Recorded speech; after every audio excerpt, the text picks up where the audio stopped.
मेरे आका फरमाते जिसने मुझ पर 10 बार दुरूद पाक भेजे अल्लाह करीम उस पर 100 रहमतें नाजिल फरमाता है।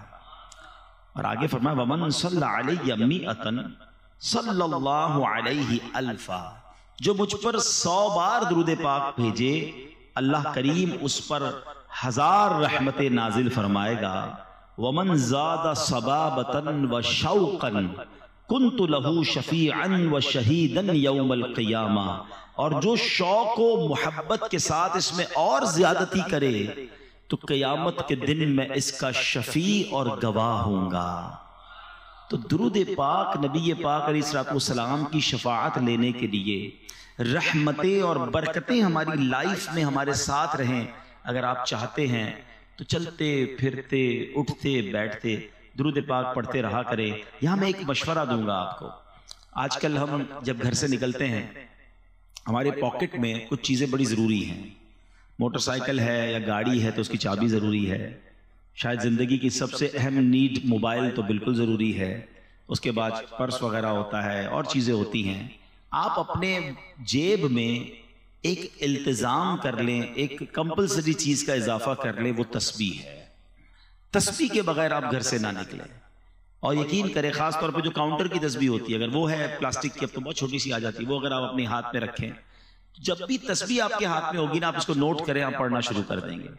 किबला शेख तरीक़त अमीर अहले सुन्नत बड़ी प्यारी बात फरमाते हैं कि तस्बीह जो है वो ज़बान की लगाम है। आप अपने हाथ में तस्बीह लें, ऑटोमेटिकली फजूल बातें खत्म हो जाएंगी, अल्लाह रसूल का जिक्र शुरू हो जाएगा। तो अगर ये आदत बना लेना, तो आप तो वैसे यंगस्टर हैं, आप हिसाब किताब के मैथमेटिक्स के माहिर होते हैं, तो अगर आपको पूरे दिन में बहुत सारी हजारों लाखों नेकियां मिल सकें और जिसके लिए बहुत बड़ी एफर्ट भी ना करनी पड़े, तो फिर क्यों ना हम ये नेकियां कमाया करें। मैं एक एग्जांपल देता हूं। अगर मैं आप सबसे एक बात कहूं कि हम सारे मिलकर अपनी सारी वेल्थ को, सारी दौलत को जमा करते हैं, क्या उसके बाद हम इतनी पावर या इतनी वेल्थ हासिल कर पाएंगे कि हम जन्नत में दरख्त खरीद सके? If anybody have a power to buy a tree in heaven, अगर हम सब अपनी वेल्थ मिला लें तब भी हम इस काबिल नहीं हो सकते। ऐसा ही है ना, nobody have power to buy. मगर अल्लाह के नबी अलैहिस्सलाम के सच्चे वादे हैं कि जो एक बार सुभान अल्लाह कहे उसके लिए जन्नत में दरख्त लगा दिया जाता है। एक बार अल्हम्दुलिल्लाह कहे जन्नत में दरख्त लग जाता है। एक बार अल्लाहु अकबर कहे जन्नत में दरख्त लग जाता है। With in seconds we can buy tree in heaven without spending any penny। 1 रुपया खर्च किए बगैर हम सेकंड्स के अंदर जन्नत में दरख्त गोया खरीद सकते हैं। और वो है अल्लाह का जिक्र, दुरूद पाक, कलमा तैयबा का विर्द। तो अपनी जिंदगी में इन बातों को इन्वॉल्व रखिए और इससे आप दुनिया में भी बरकतें पाएंगे, आखिरत की बरकतें भी पाएंगे। एक बार मोहब्बत के साथ बावाज़ बुलंद दुरूद पाक पढ़ लीजिए। सल्लु अलल हबीब सल्लल्लाहु तआला अला मुहम्मद सल्लल्लाहु अलैहि वसल्लम। नॉर्मली जो यंगस्टर होता है, इंसान की जिंदगी का सबसे पीक टाइम जो है ना, वो उसकी जवानी होती है। बचपन से जवानी तक पहुंचने का एक अमल होता है और एक वक्त आता है कि जवानी से फिर बंदा बुढ़ापे की तरफ जाता है। ये एक गोया पूरा सर्कल है कि एक बच्चा जो है वो रेंगना सीखता है, फिर उठता है, फिर चलता है, फिर दौड़ता है, फिर जवान हो जाता है। और वक्त आता है कि आहिस्ता आहिस्ता फिर गोया वो व्हील चेयर पे आता है, चलना भी मुश्किल हो जाता है और फिर इंसान दुनिया से चला जाता है। तो नॉर्मल लाइफ की बात है, वरना तो जवानी में भी जिसका वक्त पूरा हो जाए वो लोग चले जाते हैं। तो अब जब बंदा जवान होता है ना, तो ये इंसान की जिंदगी का पीक टाइम है। इसी में उसने कुछ करना है, अपनी दुनिया के लिए भी और अपनी आखिरत के लिए भी। यानी जिंदगी के बड़े फैसले, जिंदगी के बड़े टारगेट्स, बड़े गोल अगर सेट किए जाते हैं तो वो यही लाइफ टाइम का मेन टाइम होता है। मगर अनफॉर्चुनेटली हमारे यहाँ ये माहौल बनता जा रहा है कि जवानी को अल्लाह की नाराजी में गुजारा जाता है। एक मुहावरा मशहूर कर दिया है कि जवानी के दिन तो ऐश करने के होते हैं।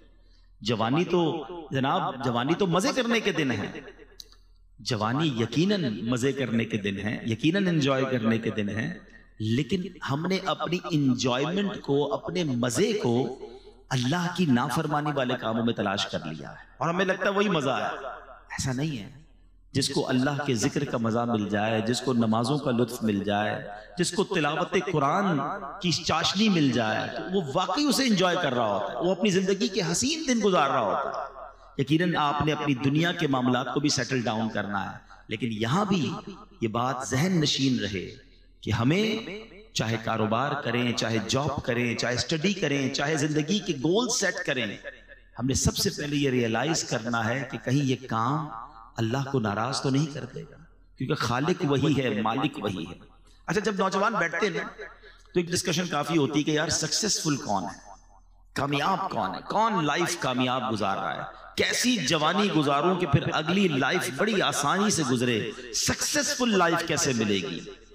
आज मैं कुरान पाक की चंद आयतें आपके सामने पेश करूंगा। ये कौन तय करेगा कि कौन कामयाब है? आप करेंगे, मैं करूंगा, या वो तय करेगा जिसने इस कायनात को बनाया है, जिसने मुझे बनाया है, जिसने आपको बनाया है? वो रब बताएगा ना कि कामयाब कौन है। तो आइए आज कुरान ही से पूछते हैं कि ऐ रब के प्यारे कलाम, तू हमें बता कि हम कामयाब होना चाहते हैं, हम सक्सेसफुल रहना चाहते हैं in the life here and hereafter, जिंदगी में भी और मरने के बाद की जो जिंदगी है हम उसमें भी कामयाब रहना चाहते हैं। क्योंकि कुछ लोग समझते हैं पैसे वाला कामयाब है, कोई कहता है नहीं जनाब ताकत वाला कामयाब है, कोई कहता है जो खूबसूरत है वो कामयाब है, कोई कहता है जो मशहूर है वो कामयाब है। हम इन्हीं डिस्कशंस में खो जाते हैं। तो सिंपल फॉर्मूला ये है कि कुरान से ही पूछ लेते हैं कि ऐ खालिक व मालिक के कलाम, तू हमें बता कि कौन कामयाब है। पारा 18 है। मैं चाहूंगा आप सबसे कि मैं तो आज मुख्तसर इसकी कुरान की चंद आयतों की तिलावत करूंगा, तर्जमा बताऊंगा, तफसीर बताऊंगा, मगर आप खुद भी घर जाके पढ़िएगा, इसको नोट कर लें। 18 पारे की सिर्फ शुरू की मैं 10-11 आयतें पढ़ूंगा, और इन 10-11 आयतों में अल्लाह करीम ने हमें सब बता दिया कि कामयाब कौन है और क्यों है, उनकी औसाफ क्या है, उनकी कैटेगरीज क्या है, और उसके बाद रब्बे करीम ने उसका रिवॉर्ड भी बता दिया। एक बंदा कहता ना यार इतना मेहनत करूंगा तो मिलेगा क्या भाई, कोर्स करवा रहे हो मुझे, आप इतना टाइम मेरा स्पेंड करवा रहे हो, एंड ऑफ द डे मुझे उसका बेनिफिट क्या होगा। अल्लाह करीम ने कामयाब लोगों के औसाफ भी बयान किए और उनको मिलना क्या है वो भी बता दिया है। अब उसकी आपकी मर्जी है कि रिवॉर्ड सामने रख के हम क्यों करते हैं महंगे कोर्सेज, क्यों इतनी पढ़ाई करते हैं। नजर आ रहा होता है डॉक्टर बन गया तो इतनी सैलरी होगी, इंजीनियर बन गया तो इतनी होगी, चार्टर्ड अकाउंटेंट बन गया तो इतनी होगी, और कोर्सेज कर लूंगा, मजीद एक डिप्लोमा ले लूंगा तो यहां ये मेरा फायदा होगा। इंसान बेनिफिट पर नजर रखकर स्ट्रगल करता है। आज मैं आपको दुनिया के किसी बंदे की तरफ से ये नहीं बता रहा कि ये करोगे तो ये मिलेगा। मैं खालिक व मालिक के कुरान से आपको बताने जा रहा हूं कि ये करोगे तो सुनो मिलेगा क्या।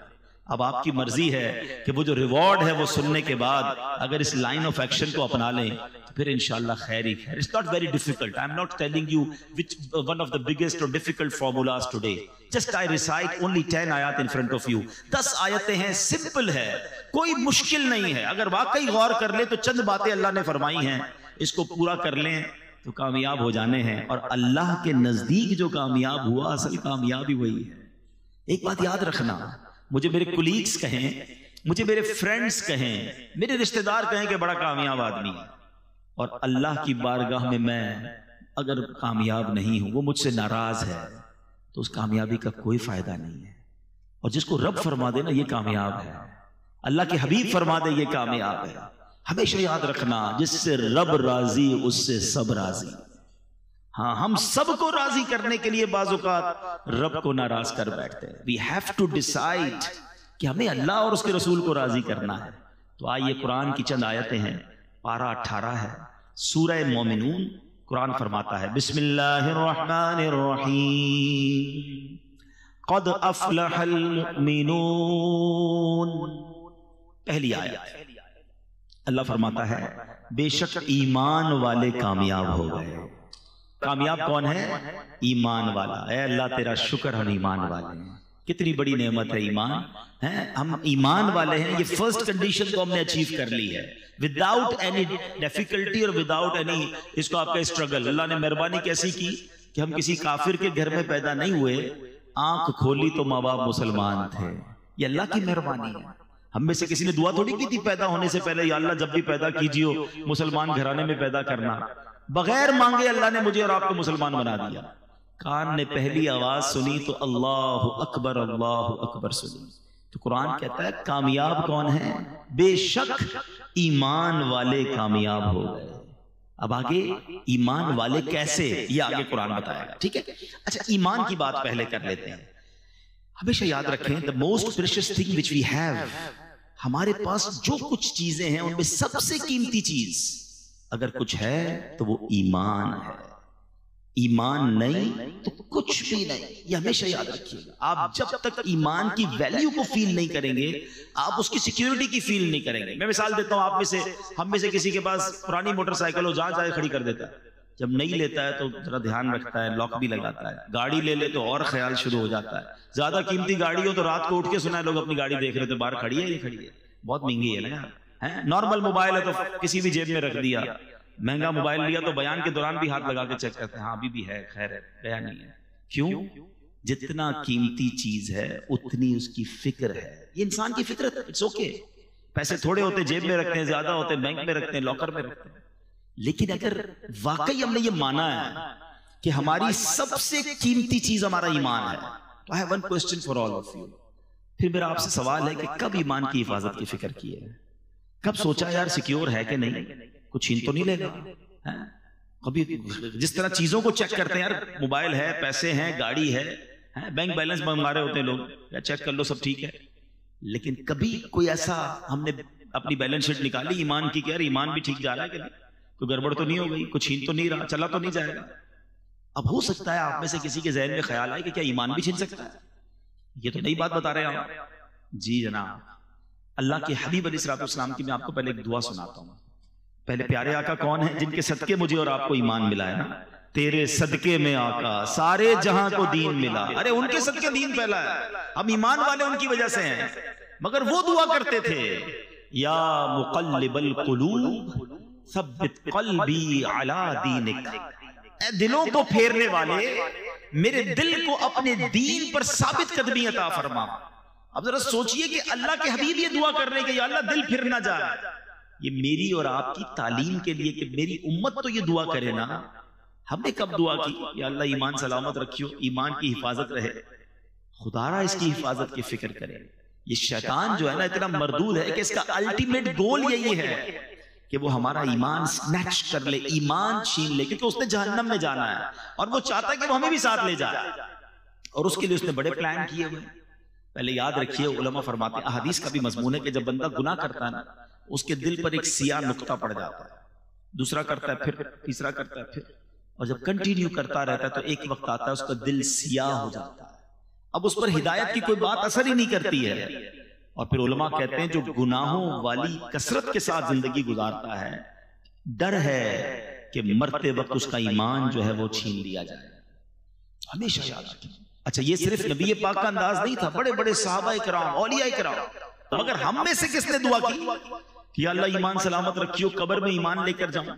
हम तो कभी किसी बुजुर्ग से भी मिल लें, कोई हमें मिल भी जाए दुआ करवाने के लिए, तो रोजी के लिए, बच्चों के लिए, कारोबार के लिए दुआ करवा, ईमान के लिए दुआ क्यों नहीं करते? तो याद रखिए, सबसे कीमती चीज वो ईमान है।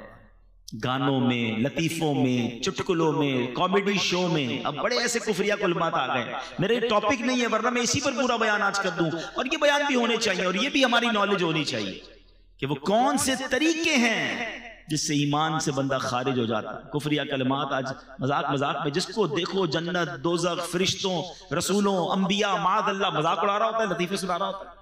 बिल्कुल आसान लिया हुआ है लोगों ने। ऐसा ना किया करो। हम मुसलमान हैं और हमारी बाउंड्री है, जबान हमने अदब वाली रखनी है, वरना कहीं ऐसा ना हो सारा सफर बेकार हो जाए। जिसका ईमान चला गया ना, उसकी नमाजें, रोजे, हज, सदके सब खत्म, वैनिश, नल एंड वॉइड। ईमान तो समझ ले पासपोर्ट है, फिर जन्नत का वीजा लगेगा ना। पासपोर्ट ही नहीं है तो कैसे जाएंगे? तो बहरहाल पहली आयत कुरान की समझा रही है, कद अफलहल मुमिनून, बेशक ईमान वाले कामयाब हो गए। अब आगे चलते हैं, अल्लाह ने उनकी कैटेगरीज बयान की है। अल्लज़ीना हुम फी सलातिहिम खाशिऊन, वो कौन है ईमान वाले? उनके काम क्या हैं?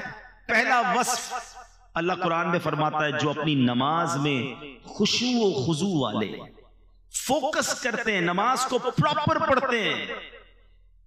अब नमाज प्रॉपर तरीके से पढ़ने वाले, ये ईमान वाले वो हैं जो कामयाब हैं। बड़ी तादाद तो नमाज ही नहीं पढ़ती है। खुशू और खुजू तो बात की बात है ना। तो सोचिए, कुरान कहता है कि कामयाब लोग वो हैं जो अपनी नमाज को प्रॉपर तरीके से विद फोकस पढ़ते हैं। तो हमने नमाज भी पढ़नी है और प्रॉपरली पढ़नी है। एक बुजुर्ग के बारे में आता है, उनके पड़ोस में कोई बच्ची थी, उसने कहा कि अम्मी वो हमारे बराबर में छत पर एक तना लगा हुआ होता था, आजकल वो नजर नहीं आ रहा, एक पिलर। कहा बेटा वो कोई तना या पिलर नहीं था, बराबर में बुजुर्ग रहते थे, वो रोज नमाज पढ़ते थे। वो इतनी देर नमाज पढ़ते थे, इस फोकस के साथ नमाज पढ़ते थे कि लोगों को लगता था कोई तना खड़ा हुआ है। लेकिन आज तो नमाज में ये हाल है कि ध्यान कहीं है, दिल कहीं है। इतनी तेजी से लोग नमाज पढ़ते हैं कि समझ ही नहीं आती क्या पढ़ा इतनी देर में। एक बार नबी पाक अलैहिस्सलाम की बारगाह में एक शख्स आया, उसने नमाजें अदा की। नबी पाक ने फरमाया तुम्हारी नमाज ठीक नहीं हुई है, दोबारा पढ़ो। फिर पढ़ने गया, वापस आया, प्यारे आका ने कहा तुमने नमाज ठीक नहीं पढ़ी, दोबारा पढ़ो। फिर आया, प्यारे आका ने तीसरी बार उससे कहा दोबारा पढ़ो। कहा हुजूर मुझे ऐसे ही आता है, मैंने तो सीखी ऐसे है। फरमाया ये वो नमाज नहीं, हदीस का खुलासा है।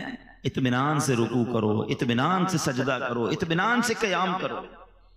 प्यारे आका अलैहिस्सलाम ने फरमाया बदतरीन चोर वो है जो नमाज का चोर है। नमाज को मजाक ना बनाए।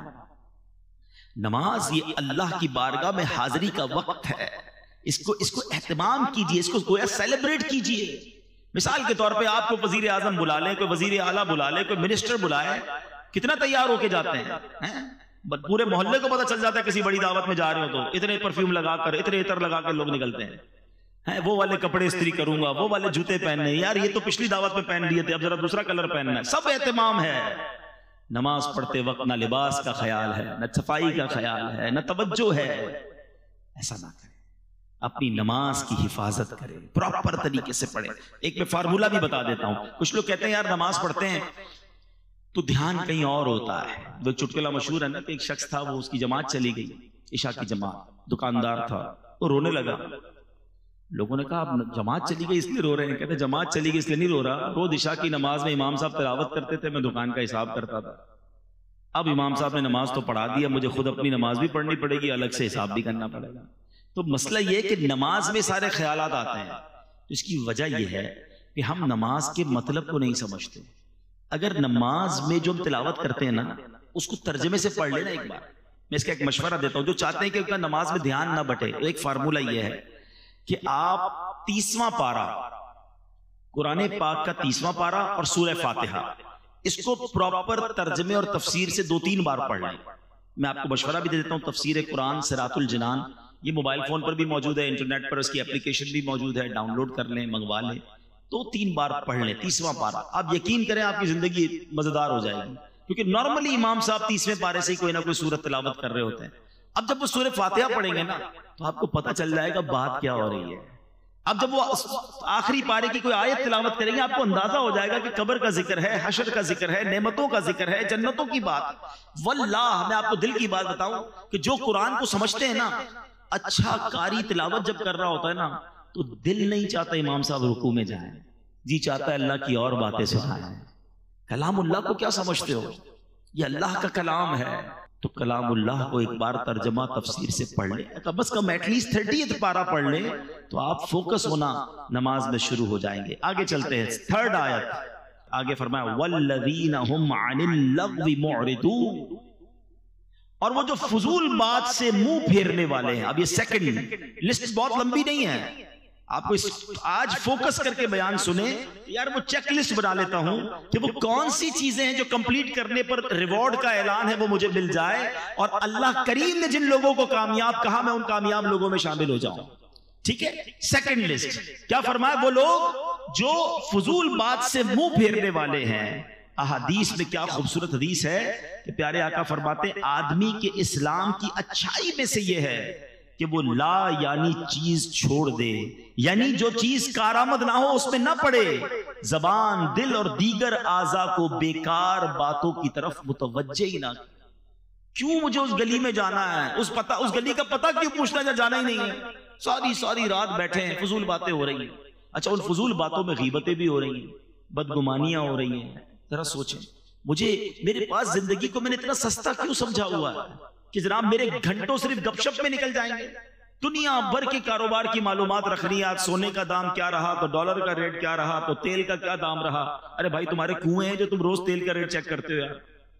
कुरान पढ़ा नहीं है, हदीस पढ़ी नहीं है, नमाज प्रॉपर आती नहीं है, वुजू करना आता नहीं है, अमेरिका में कौन सदर बनेगा उस पर बहस हो रही है। खुद सोचें आप कि अपनी लाइफ को क्यों फजूल जाया कर रहे हैं। चले दुनिया भी कोई इल्म हासिल कर लें, कोई जबान सीख लें, कोई सॉफ्टवेयर सीख लें, अपनी दुनिया और आखिरत में से कोई काम आने वाला काम करें ना। मोबाइल पे बैठे तो बैठे ही हैं, 1 घंटा 2 घंटा ब्राउजिंग चल रही है, 2 घंटे बाद पूछो भाई कुछ सीखा कुछ नहीं, बस देखता रहा ऐसे ही। 2 घंटे तुमने निकाल दिए। बुजुर्गान दीन एक एक सांस की वैल्यू समझते थे। मरने के बाद अहदीस में मजमून मिलता है, नेक भी पछताएगा, गुनाहगार भी पछताएगा। अर्ज की गई हुजूर गुनाहगार पछताएगा ये तो समझ आता है, नेक क्यों पछताएगा? फरमाया नेक इसलिए पछताएगा कि उसे याद आएगा कि वो घड़ियां, वो लम्हे जो मैंने फजूल बातों में गुजारे थे, अगर वो भी अल्लाह का जिक्र कर लेता, वहां भी अल्लाह की इबादत कर लेता, तो जन्नत की और नेमतें मिल जाती।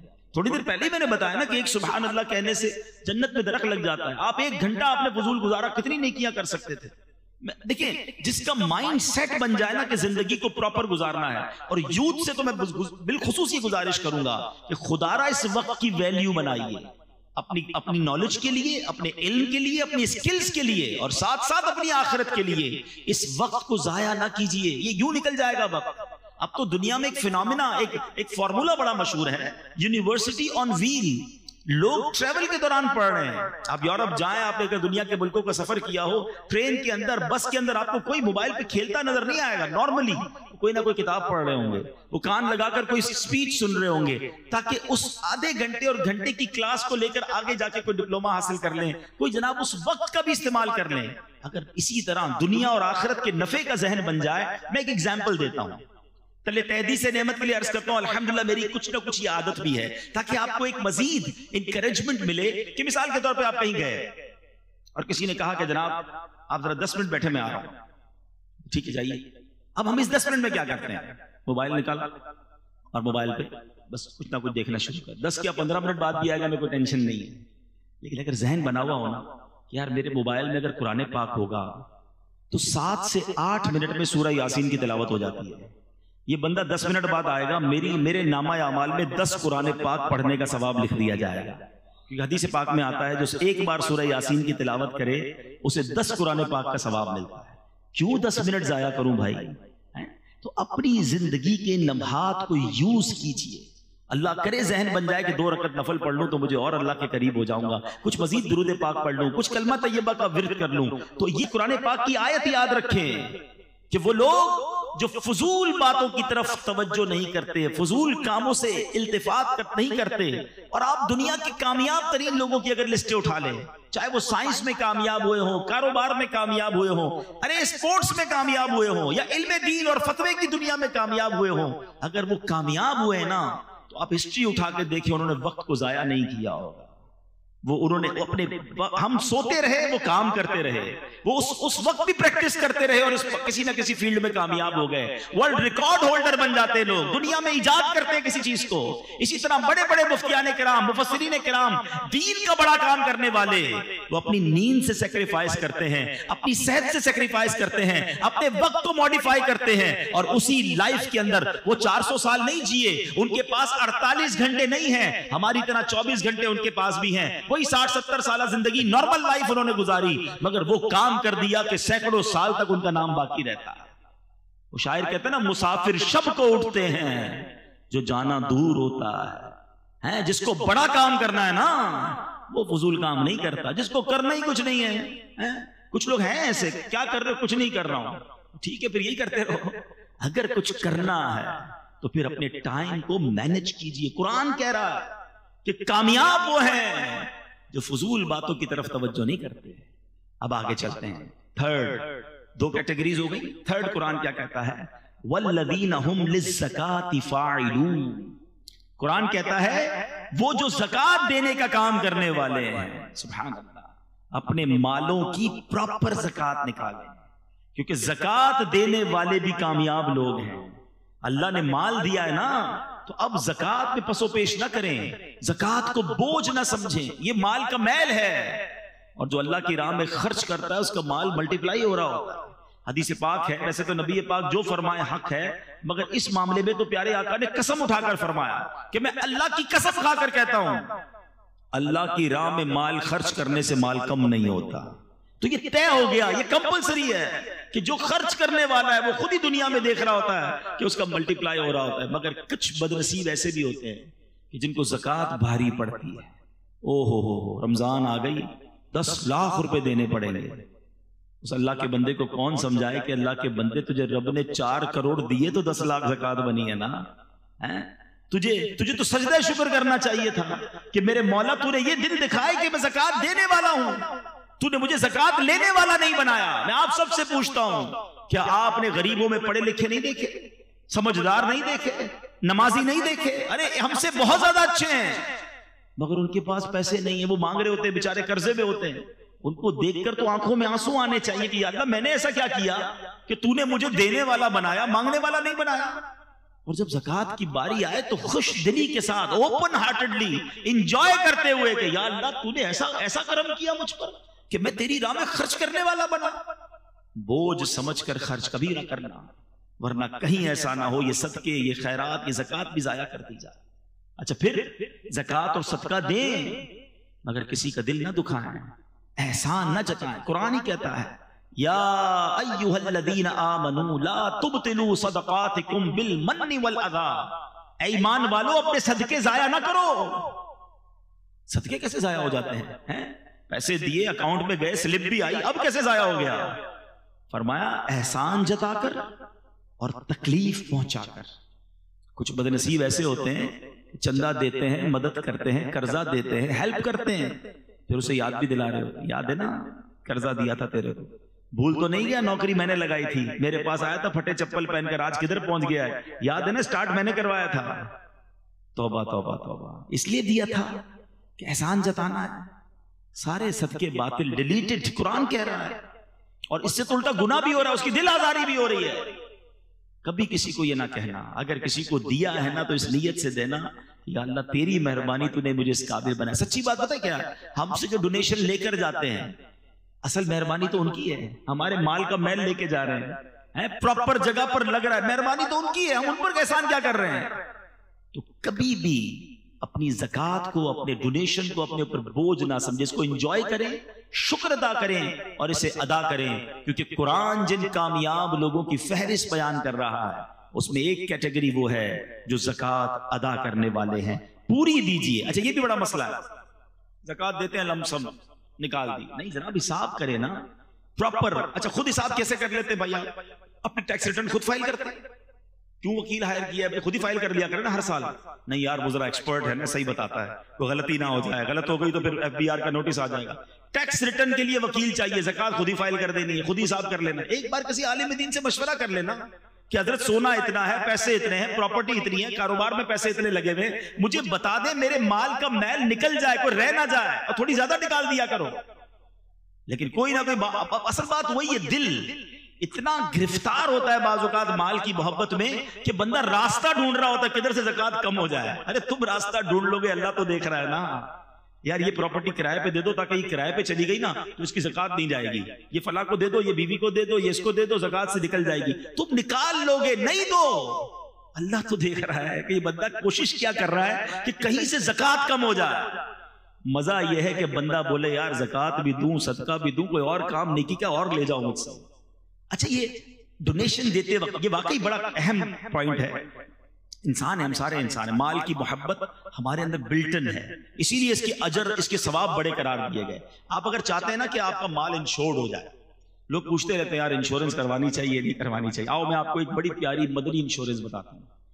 अल्लाह के हबीब अलैहिस्सलाम फरमाते हैं कि रब फरमाता, हदीस कुदसी है जिसका मजमून है, ऐ इब्ने आदम अपना माल मेरे पास जमा करवा दे। कमेटी BC डालते हैं ना, आओ मैं आपको बताता हूं कैसी BC है। अल्लाह फरमाता है, ऐ इब्ने आदम अपना माल मेरे पास जमा करवा दे, न जलेगा, न डूबेगा, न चोरी होगा, मैं तुझे उस वक्त लौटाऊंगा जिस वक्त तुझे जरूरत होगी। यानी ये माल मेरे अकाउंट में चला गया, अल्लाह की हिफाजत में चला गया, कम भी नहीं हो सकता, जल भी नहीं सकता, कोई लूट भी नहीं सकता। और कयामत के दिन जब एक एक नेकी के लिए बंदा हाथ फैला रहा होगा ना, अल्लाह फरमाता है मैं तुझे उस वक्त लौटाऊंगा। एक और हदीस पाक है जिसका मजमून है कि जब बंदा सदका करता है ना, खर्च करता है अल्लाह की राह में, फरमाइए इसके हाथ से निकलकर अल्लाह के दस्ते कुदरत में चला जाता है। अल्लाह तुम्हारे सदकों को इस तरह पालता है जिस तरह तुम अपने जानवर के बच्चे को पालते हो। फरमाया बंदा खजूर सदका करेगा, कयामत के दिन पहाड़ जितना अजर देखेगा, अर्ज करेगा मौला मैंने तो खजूर दी थी। फरमाया हदीस का खुलासा यह है कि अल्लाह अपने करम से उस खजूर को पहाड़ जितना बना देगा। ये कैसी इन्वेस्टमेंट है, ये कैसा रिटर्न है। फिर सदका देते वक्त टेंशन किस बात की है? आपने ऐसे बंदे तो देखे होंगे जो यार पता नहीं यार वो आए थे इलाके वाले जबरदस्ती ले गए यार, देना पड़ा और पैसे कम हो गए यार, लाख रुपए थे 25,000 दे दिए, मूड ऑफ हो जाता, चंदा देकर डोनेशन देकर मूड ऑफ, क्योंकि कैलकुलेशन से तो कम हो गए ना। ऐसा कोई देखा है बंदा जो आकर के यार जेब में 50,000 थे यार, बड़ा अफसोस हुआ, आते आते बैंक में अपने अकाउंट में डलवा कर आया। आप कहेंगे टेंशन किस बात की यार, तेरा ही अकाउंट था ना, आपके अकाउंट में गए, टेंशन क्यों है।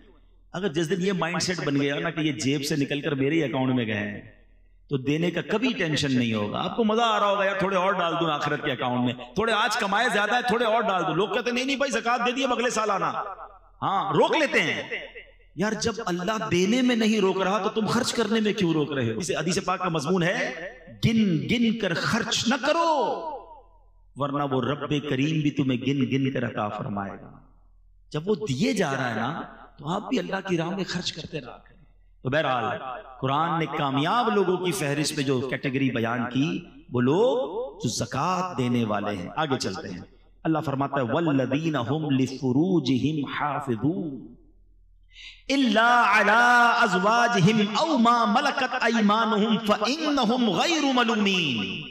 अब ये दो आयतें मैंने एक साथ पढ़ दी है, टॉपिक एक ही है। अगली फोर्थ कैटेगरी आ रही है। अल्लाह फरमाता है और वो जो अपनी शर्मगाहों की हिफाजत करने वाले हैं, मगर अपनी बीवियों या शरई बांदियों पर जो उनके हाथ की मिल्क हैं, बस बेशक उन पर कोई मलामत नहीं है। जो अपनी प्राइवेट पार्ट्स की हिफाजत करने वाले हैं और जो जायज तरीके हैं वहां से अपनी शहवात को पूरा करते हैं, नाजायज नहीं जाते, ये वो कामयाब लोग हैं जिनकी कुरान फहरिस्त बयान कर रहा है। आगे एक और आयत पढ़ देता हूं, फिर एक साथ इस टॉपिक को थोड़ा सा डिस्कस कर लेते हैं। अल्लाह फरमाता है फमनिब्तगा वराअ ज़ालिका फउलाइका हुमुल आदून, और तो जो उनके सिवा कुछ और चाहे तो वही हद से बढ़ने वाले, यानी इन लिमिटेशंस को जो क्रॉस करता है, किसी और तरीके से अपनी ख्वाहिशात को पूरा करता है, फरमाया वो हद से बढ़ने वाले हैं। मगर जो कामयाब हैं, जो ईमान वाले हैं, वो अपनी इन चीजों की हिफाजत करते हैं, पाकबाजी की, और फकत हलाल तरीकों से अपनी इन ख्वाहिशात को पूरा करते हैं। जिसकी डिटेल बयान की कुरान ने कि उनकी अज़वाज हैं, उनकी बीवियां हैं, उसके अलावा वो कहीं और नहीं जाते। तो ऐ मेरे मीठे इस्लामी भाई, और नौजवान पर शैतान का ये बहुत बड़ा हमला होता है। आजकल मीडिया ने फहाशी और उरियानी को इतना फैला दिया, आज आंखें हराम देख रही हैं, कान हराम सुन रहे हैं। हमेशा याद रखे, पहले आंख बहकती है, फिर दिल बहकता है, फिर शर्मगाह बहकती है। और जिसने अपनी शर्मगाह की, the very sensitive parts in our body, सुभान अल्लाह। अल्लाह के हबीब की एक हदीस सुनाता हूं। आप हदीस में नॉर्मली ये नहीं सुनते आप कि जन्नत की गारंटी मिल जाए। एक बार एक साहब भी मुझे बोले यार कोई ऐसा अमल बता दे कंफर्म जन्नत मिल जाए। अमल करो, अल्लाह से दुआ करो, अल्लाह करम करेगा, उसके करम से जन्नत मिलनी है। लेकिन जो अब मैं हदीस सुनाने जा रहा हूं ना, इसमें नबी पाक ने गारंटी दी है। अल्लाह के हबीब अलैहिस्सलाम फरमाते जो मुझे दो चीजों की गारंटी दे दे, मैं उसे जन्नत की गारंटी देता हूं। दो चीजों की जमानत दे दे, हदीस पाक का मजमून है, मैं उसे जन्नत की जमानत देता हूं। फरमाया एक जबान और दूसरी शर्मगाह। ये जबान को हलाल में इस्तेमाल करे और अपने प्राइवेट पार्ट्स को हराम तरीके से यूज ना करे, मैं उसे जन्नत की जमानत देता हूं। कितना आसान हो गया जन्नत का माना।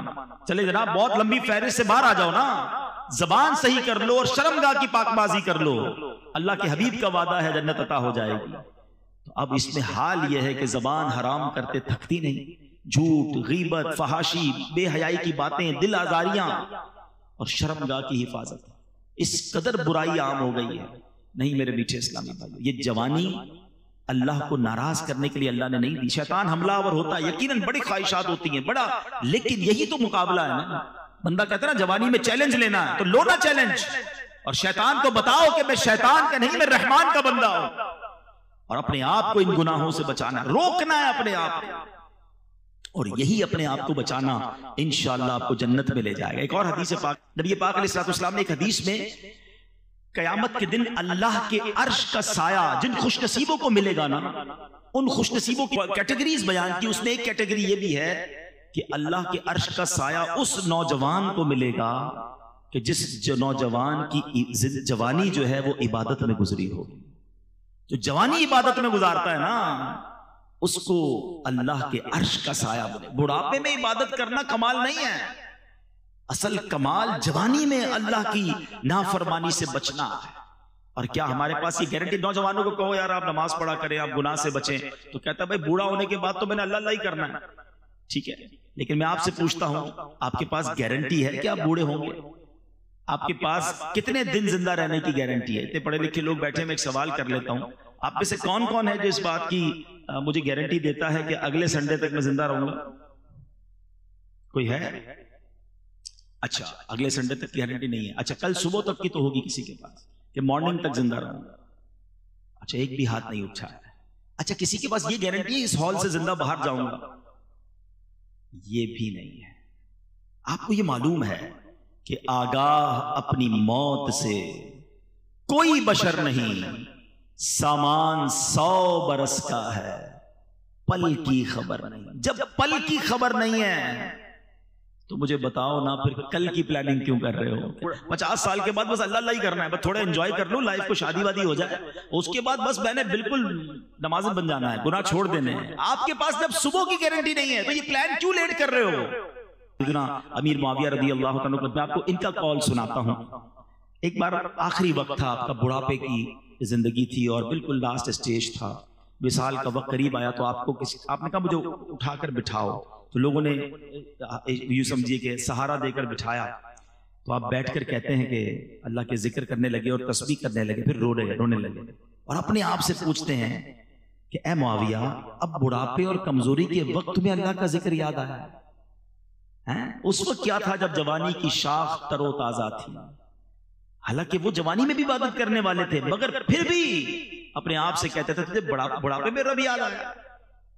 जवानी ये इबादत अल्लाह को बड़ी पसंद है। मैं चंद आपको बहुत खूबसूरत बातें बता देता हूं जो नौजवान हैं। एक बुजुर्ग के बारे में आता है, बड़ा खूबसूरत फरमान है उनका।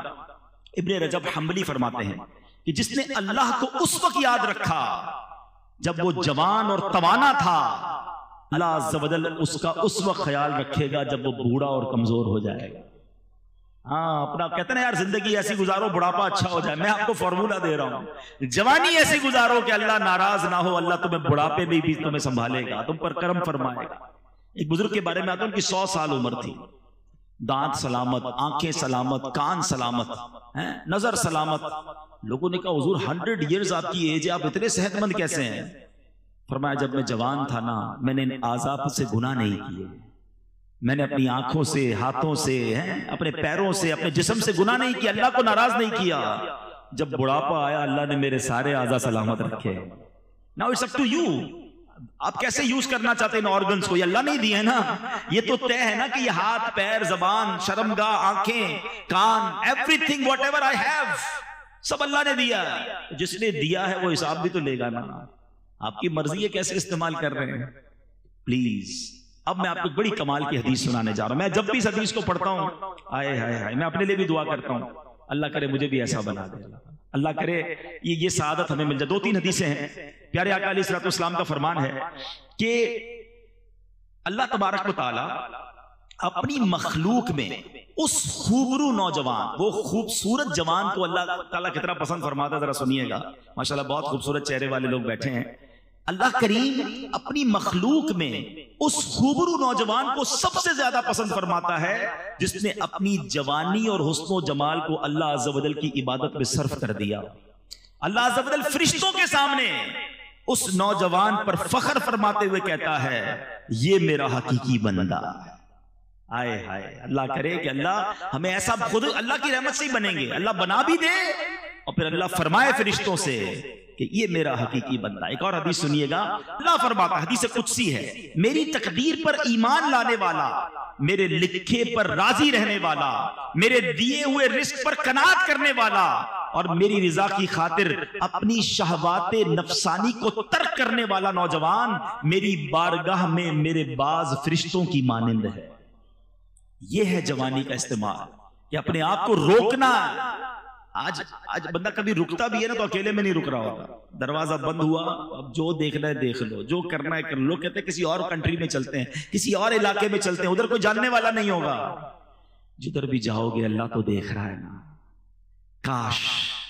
काश गुनाह करते वक्त दिल में ये नक्श हो जाए कि जो मैं कर रहा हूं वो रब देख रहा है। एक और बड़ा दर्द है मुझे, नौजवान बैठे हैं, कि आज एक और कहानी ये बन गई है कि हमारी हर सेलिब्रेशन, हमारी हर खुशी जो है उसमें हम अल्लाह को नाराज कर रहे हैं। ये है कितनी अजीब बात। दुनिया में आपको कोई गिफ्ट दे, आप क्या कहते हैं? थैंक यू, बड़ी मेहरबानी, जज़ाकल्लाह। अच्छा गिफ्ट दे, बंदा कहता है इसको तो कभी भी नाराज नहीं करूंगा, बड़ा बड़ा ख्याल रखता है। अल्लाह ने करोड़ों गिफ्ट दिए मुझे और आपको, आंखें दी, नाक दी, कान दिए, जबान दी, गूंगा नहीं बनाया, बहरा नहीं बनाया, हाथ वाला बनाया, पैर वाला बनाया, माल दिया, घर दिया, इज्जत दी। अच्छा, फिर खुशी दी जो अल्लाह खुशी देने वाला है। मिसाल के तौर पर किसी के यहाँ बच्चा पैदा हुआ, बच्चे पैदा होने की खुशी में पार्टी करेंगे, उस पार्टी में क्या करेंगे? अल्लाह को नाराज करने वाला। बच्चे की थोड़ा बड़ा हुआ, बर्थडे करनी है, बर्थडे करें भाई, कौन मना करता है? बर्थडे करेंगे, उसमें अल्लाह को नाराज करने वाला का। खुशी रब दिए जा रहा है, हम अल्लाह को नाराज कर रहे हैं। वो बच्चा बड़ा हो गया, अब उसकी शादी करनी है, उस शादी की खुशी में भी अल्लाह को नाराज करना। और कितना नाराज करना है? इतना नाराज। कौन सा काम है जो शादियों में आज नहीं हो रहा? हालांकि पूछो उनसे कि जिनके बच्चों की शादियां नहीं होती हैं, माँ बाप रो रो के दुआएं करते हैं, अल्लाह बच्चों की शादी हो जाए, रिश्ता आ जाए। रिश्ता आया और अल्लाह को नाराज करना शुरू कर दिया। ये कितनी बड़ी बेवकूफी है। अल्लाह ने घर दिया, घर की ओपनिंग पार्टी, उसमें अल्लाह को नाराज। अल्लाह ने एक नया साल दिया, न्यू ईयर पार्टी, फिर अल्लाह को नाराज है। बंदा बीमार होकर सेहतयाब होता है, कहते हैं सेहत की खुशी में पार्टी, फिर अल्लाह को नाराज। अरे अल्लाह के बंदो, तुम्हें रब दिए जा रहा है और तुम उसे नाराज किए जा रहे हो। फिर कहते हैं हमारी नेमतें चली जाती हैं। बच्चों की शादी में लाखों करोड़ों खर्च किए, थोड़े अरसे बाद बहू घर पे आ गई या बेटी घर पे आ गई, तलाक लेकर, रिश्ता टूट गया, बड़ी नाराजगी। अच्छा, शादी हो गई तो उनके यहाँ औलाद नहीं हो रही, क्या करे? अरे तुमने उस शादी में अल्लाह को नाराज कितना किया था, कभी सोचा? ये कितनी बड़ी बेवकूफी है कि मैं खुश हो रहा हूं। जरा मेरा जुमला सुनिएगा, अल्लाह करे मेरी ये बात आज दिल में उतर जाए। ये सोशल मीडिया पर भी लाइव जा रहा है। ये कितनी बड़ी बेवकूफी है कि अल्लाह खुशी दे रहा है, मैं खुश हो रहा हूं, मेरे बच्चे, फैमिली, दोस्त खुश हो रहे हैं, और इस खुशी में मेरा रब नाराज हो रहा है। मुझे बताओ ना, ये अक्लमंदी है? अरे आज एक बात तय करके जाओ कि मैं जब भी खुशी मनाऊंगा ऐसे मनाऊंगा कि मेरा रब भी मुझसे खुश हो जाएगा। कि पॉसिबल है ना? बल्कि मैं आज यूथ को, नौजवान को एक पॉइंट देना चाहता हूं कि आज आप एक नियत करके जाओ कि यार मेरी जब भी शादी होनी है ना, मैंने कम से कम अल्लाह को नाराज नहीं करना है। क्यों? आपकी शादी में एंजॉय कौन करेगा? आपके दोस्त, आपके रिश्तेदार। अच्छा, आप कहेंगे यार हम कोई रस्म नहीं करेंगे तो खानदान वाले क्या कहेंगे? तुम खानदान वालों को राजी करने के लिए, तुम दोस्तों को राजी करने के लिए एक तो लाखों रुपए खर्च करोगे, उसके बाद इस सब का वबाल जो आएगा वो तुम मियां बीवी पर आएगा, इस कपल पर आएगा कि इनकी शादी में ये हुआ था। एंड ऑफ द डे उसके सारे कॉम्प्लिकेंसेस वो आपने भुगतने हैं। तो मैं क्यों भुगतूं भाई? अपने दोस्तों को, रिश्तेदारों को राजी करने के लिए मैं और मेरी बीवी और आने वाले बच्चे उस लानत को क्यों भुगते? हमने वही करना है जो रब की रिजा। आप करके देखो, फिर इसकी खुशियां देखो, क्योंकि अल्लाह ने कुरान में फरमाया है ला इन शकरतुम लअज़ीदन्नकुम, तुम मेरा शुक्र अदा करो मैं तुम्हें और अता करूंगा। आप खुशी में शुक्र अदा करें ना, है नेमतों का शुक्र अदा करें, सदका करें, खैरात करें। शादियां अच्छी अंदाज से भी होती हैं। एक साहब मुझे मिले, बहुत कमाल की बात की। कब जब भी अपने किसी बच्चे की शादी करता हूं, साथ दो गरीब बच्चों की शादियां भी कर देता हूं। रस्में वस्में नहीं करता, वो पैसे उन गरीब बच्चों पे खर्च करता हूं। वो सारी जिंदगी झोलियां उठा उठा के मेरे बच्चों को दुआएं दे रहे होते हैं, मेरे बच्चों की खैर हो जाती है। ये करो ना, कमाल है। हर खुशी में रब को नाराज। अल्लाह करे ये शैतान का वार हम समझ जाए। ये मरदूद चाहता ये है कि अल्लाह हमसे नाराज हो जाए और हम उसकी बात मान लेते हैं। हमारी हर सेलिब्रेशन में हम सेलिब्रेट करें, इसमें कोई गम नहीं है, कोई मना नहीं है। मगर ऐसी सेलिब्रेशन करो कि अल्लाह भी राजी हो जाए। कुरान खानी करें, नात ख्वानी करें, लंगर करें, गरीबों को खिलाएं, सदका करें, खैरात करें, अच्छे कपड़े पहने, कौन मना करता है, खुद भी पहने, दूसरों को भी पहना दे, लेकिन तकब्बुर ना करें, रियाकारी ना करें, दिखावा ना करें, तकलीफ ना दे। अरे तुम खुश हो रहे हो, पूरा मोहल्ला रात को सो नहीं रहा, ऐसी कौन सी शादी है भाई? ढोल धमक्का, आतिशबाजी, लोग नींद से डर के उठ जाते हैं, पता चलता है बारात आई थी, ऐसा लगता है मोहल्ले पे हमला हो गया किसी का। अब बताओ, ये दिल से दुआ निकली तुम्हारी शादी की रात उन लोगों के लिए? शादी की रात तुमने हाय लिए हैं, लेते हैं लोग, फिर कहते हैं यार खुशियां नहीं मिल रही फैमिली में। तुमने आप खुद सोचे थे, ये शैतान ने हम कौन से काम हमसे करवा रहा है? तो अल्लाह करे कि दिल में उतर जाए मेरी बात। तो जवान, तो नौजवान है, उसको अपने नफ्स को बचाना है, अपने आप को गुनाहों से बचाना है, क्योंकि कामयाब लोग वो हैं जो अपनी शर्मगाह की हिफाजत करने वाले हैं। अब कुरान की जो आयतें हैं, जो कैटेगरीज हैं, वो इख्तिताम की तरफ हैं। There is no big list, अब रिवॉर्ड की तरफ हमने आना है। मगर एक कुरान और बात फरमा रहा है, वल्लज़ीना हुम लिअमानातिहिम व अहदिहिम राऊन। कामयाब लोगों का एक और काम क्या है फरमाया, और वो जो अपनी अमानतों और अपने वादे की रियायत करने वाले हैं।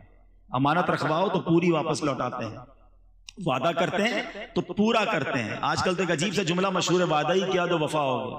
अरे अल्लाह के बंदो, मुसलमान का वादा सच्चा होता है। कुरान कह रहा है कि कामयाब लोग वादे की पासदारी करने वाले हैं और अमानत लौटाने वाले हैं, अमानत लेकर भागने वाले नहीं हैं। लेकिन अब जो ये करने वाले हैं, फिर आगे कुरान आखिरी बात, फिर इनाम की तरफ आ जाएंगे। आपको अगर थोड़ी दोहराई करना, नमाज खुशू खुजू से पढ़ने वाले, ज़कात देने वाले, फजूल काम करने वाले नहीं, अपनी शर्मगाह की हिफाजत करने वाले, और पांचवा फरमाया अमानतों की और वादों की पासदारी करने वाले। अभी तक तो पांच ही ऑलमोस्ट बातें हुई ना, अब छठी बात आ रही है और उसके बाद इनाम है। कुरान फरमाता है वल्लज़ीना हुम अला सलवातिहिम युहाफिज़ून। फिर नमाज आ गई। Look at the value of नमाज। कुरान कहता है वो जो अपनी नमाजों की हिफाजत करते हैं। पहले कहा नमाज खुशू और खुशू से पढ़ते हैं, अब कुरान कह रहा है कि वो नमाज प्रॉपर टाइम पे हिफाजत करके पढ़ते हैं, नमाज जाया नहीं होने देते। लोग कहते हैं यार शाम को सारी पढ़ लेता हूं, तो ब्रेकफास्ट लंच भी डिनर में कर लिया करो ना। ब्रेकफास्ट के वक्त ब्रेकफास्ट याद है, लंच के वक्त लंच याद है, कारोबार के वक्त कारोबार याद है, रात को सारी नमाजें पढ़नी है, टाइम पे पढ़नी है, हिफाजत करनी है नमाज की। और मैं आपको सही बताऊं, जिसने अपनी जिंदगी में नमाज को प्रॉपर इन्वॉल्व कर लिया ना, अब उसकी नमाज कज़ा नहीं होती, उसको उल्टा बेचैनी शुरू हो जाती है। जिस तरह आपने कभी दोपहर का खाना ना खाया हो तो रात को क्या होता है, शाम को एक इनर अलार्म बज रहा होता है, यार आज दोपहर का खाना नहीं खाया है, यार अभी तक नहीं खाया, अभी तक डिनर नहीं किया। क्यों? क्योंकि आपने उसको जिंदगी में इन्वॉल्व किया है। जॉब नहीं छूटती, स्कूल नहीं छूटती, दोस्त नहीं छूटते, नमाज कैसे छूट गई? अच्छा, फिर कुछ लोग मिलते हैं कहते हैं यार मसला ये है कि फजर की नमाज में आंख नहीं खुलती, बाकी चार पढ़ लेता हूं। मैं उनसे एक सवाल करना चाहता हूं कि आपकी कभी सुबह 8 बजे की फ्लाइट हो वो छूटी है? कभी 7 बजे की ट्रेन छूटी कि यार आज आंख नहीं खुली इसलिए ट्रेन निकल गई? कभी सुबह अर्जेंट बॉस ने कहा मीटिंग है 7 बजे आना है, 8 बजे बैंक पहुंचना है, तो कभी ऐसा हुआ यार आंख नहीं लगी, आंख नहीं खुली? 2 अलार्म लगाते हैं, वालिदैन को कह के सोते हैं, पड़ोसी को भी कुछ लोग कहते हैं यार उठा देना भाई सुबह फ्लाइट ना देरी जाए। ना फ्लाइट मिस हुई, ना ट्रेन मिस हुई, ना मीटिंग मिस हुई, नमाज कैसे हो गई? इसका मतलब यह कि नमाज की वो वैल्यू ही नहीं है अभी तक दिल में। जिस दिन नमाज की वैल्यू हो गई ना, एट एनी कॉस्ट नमाज पढ़ोगे आप। और नमाज का हुक्म पता है कैसा है कि आप खड़े होके नहीं पढ़ सकते तो बैठ के पढ़ें, बैठ के नहीं पढ़ सकते तो लेट के पढ़ें, लेट के नहीं पढ़ सकते इशारे से पढ़ें, पानी नहीं है तो तयम्मुम करके पढ़ें, पढ़नी है। और नमाज है क्या? अस्सलातु इमादुद्दीन, नमाज दीन का सुतून है। इस इमारत के सुतून निकाल दे, इमारत खड़ी रहेगी? सुतून है नमाज, मगर नमाज ही नहीं है हमारी लाइफ में। अच्छा, कोई अफसोस भी नहीं है, जिसकी फजर कज़ा हो जाए उसका दिन कैसे अच्छा गुजरता है। सुबह सुबह 5 लाख रुपए का लॉस हो जाए, सारा दिन मूड कैसा होगा आपका? मैसेज आ जाए यार वो माल खराब हो गया, अरे ना खाना अच्छा लगेगा ना मुस्कुराहट आएगी चेहरे पे, लोगों को पता चल जाता है कुछ गड़बड़ हो गई है, लगता है आज को लॉस किया है। नमाज कज़ा हो गई, हंसते हंसते उठते हैं, जोहर चली गई, असर चली गई, मगरिब चली गई, धड़ाधड़ नमाजें जा रही। मुसलमान बेनमाजी कैसे हो सकता है? नमाज दीन का सुतून है, नमाज जन्नत की कुंजी है, नमाज मेरे आका अलैहिस्सलाम की आंखों की ठंडक है। और नमाजी को सबसे बड़ा इनाम यह मिलेगा कि अल्लाह का बरोज़े क़यामत उसे दीदार करवाया जाएगा। और जब बेनमाजी होता है, आप और मैं जहां रहते हैं, हमारा घर पे नाम लिखा होता है ना, घर के बाहर नेम प्लेट, एक हदीस सुनो, अल्लाह करे इबरत मिले हदीस पाक का मजमून है कि जो बेनमाजी होता है ना, जो एक नमाज जानबूझकर कज़ा कर दे, उसका नाम जहन्नम के उस दरवाजे पर लिख दिया जाता है जिससे वो अंदर दाखिल होगा। नबी पाक ने दोनों हाथ मिलाकर बताया, ये हाथ मिलाकर फरमाया जब बेनमाजी कब्र में जाएगा ना, उसको कब्र ऐसे दबाएगी कि पसलियां टूट फूट कर एक दूसरे में पैवस्त हो जाएंगी। तो नमाज कज़ा नहीं होनी चाहिए। प्लीज आज नियत करके जाओ कि आज के बाद हमारी कोई नमाज कज़ा नहीं होगी। आप नमाज पढ़े, नमाज आपकी सारी मुश्किलें आसान कर देगी। नमाज रोजी में बरकत लाती है, नमाज बीमारियों को दूर करती है, नमाज आपके बर्डन रिलीज कर देगी। जो पढ़ते नमाज उनसे पूछो, वुजू करने के बाद ऐसा लगता है बंदा रीस्टार्ट हो गया है, रिफ्रेश हो गया है, एक नई जिंदगी को अब दोबारा मिलती है। तो नमाज पढ़ने की प्रॉपर आदत डालें। तो ये 6 या 7 चीजें हुई। Now come towards the reward. अल्लाह अकबर। इनाम सुनो, मजे को भी मजा आ जाएगा। अल्लाह कुरान में फरमाता है उलाइका हुमुल वारिसून, यही लोग वारिस हैं। किसके वारिस हैं? अल्लज़ीना यरिसूनल फिरदौस हुम फीहा खालिदून। कुरान कहता है ये फिरदौस की मीरास पाएंगे और वो उसमें हमेशा रहेंगे। जन्नत भी कौन सी वाली? जन्नतुल फिरदौस। जन्नतुल फिरदौस क्या है पहले ये सुनो। अल्लाह के हबीब अलैहिस्सलातु वस्सलाम फरमाते हैं कि हजरत माज बिन जबल रदी अल्लाह तआला हदीस के रावी हैं कि प्यारे आका अलैहिस्सलातु वस्सलाम ने फरमाया जन्नत में 100 दर्जे हैं। 2 दर्जों के दरमियान इतनी मुसाफत है जितनी आसमान और जमीन के दरमियान है। फिरदौस सबसे आला और दरमियानी जन्नत है और उसके ऊपर रहमान अज़्ज़ व जल का अर्श है, उससे जन्नत की नहरें निकलती हैं। जब तुम अल्लाह ताला से सवाल किया करो तो जन्नतुल फिरदौस का सवाल किया करो। लिहाजा हर मुसलमान को चाहिए कि जब अल्लाह से जन्नत मांगे जन्नतुल फिरदौस ही की दुआ करे। अगर अल्लाह ताला ने अपने फजलो करम से वो दुआ कबूल कर ली तो आका फरमाते हैं आखिरत में मिलने वाली वो सबसे अजीम नेमत है। हम तो दुआ मांगेंगे ना। कुरान तो कह रहा है ये वारिस हैं, गारंटीड। उलाइका हुमुल वारिसून, यही लोग वारिस हैं। किस चीज के? अल्लज़ीना यरिसूनल फिरदौस, फिरदौस के वारिस हैं। और कितने टाइम के लिए जाएंगे? अमेरिका जाते हो, यूरोप जाते हो, टर्की जाते हो, प्लेजर ट्रिप पे जाते हो, 5 दिन 7 दिन 30 डेज, उसके बाद तो वापसी है ना। जिंदगी में भी आए, मजे किए तो भी 10 15 20 50 साल। जन्नत में जो गया हुम फीहा खालिदून, there is no expiry date, always, हमेशा हमेशा के लिए जन्नत में चले जाएंगे। तो कितनी लंबी लिस्ट तो नहीं है कि सूरह मोमिनून की आज मैंने तकरीबन 11 सिर्फ आयत तिलावत की है और यही मेरा बयान था कि कामयाब लोग कौन हैं। कुरान के जरिए बयान करने की कोशिश की कि ये लोग कामयाब हैं और इनके ये काम है। 6-7 काम बताए हैं कुरान में, क्या हम ये नहीं कर सकते? तो आज नियत करके जाएं कि इंशाल्लाह इस रास्ते पर चलना शुरू कर देंगे ताकि रब मुझे फरमाए मैं कामयाब हूं। अल्लाह फरमाए कि ये जन्नत का वारिस है और ये जन्नतुल फिरदौस में दाखिल होगा, फिर तो हमारे वारे न्यारे हो जाएंगे। अल्लाह करीम हमें कुरान पढ़ने, उस पर अमल करने की तौफीक अता फरमाए और इन गुनाहों वाली जिंदगी से रब करीम हमें महफूज फरमाए।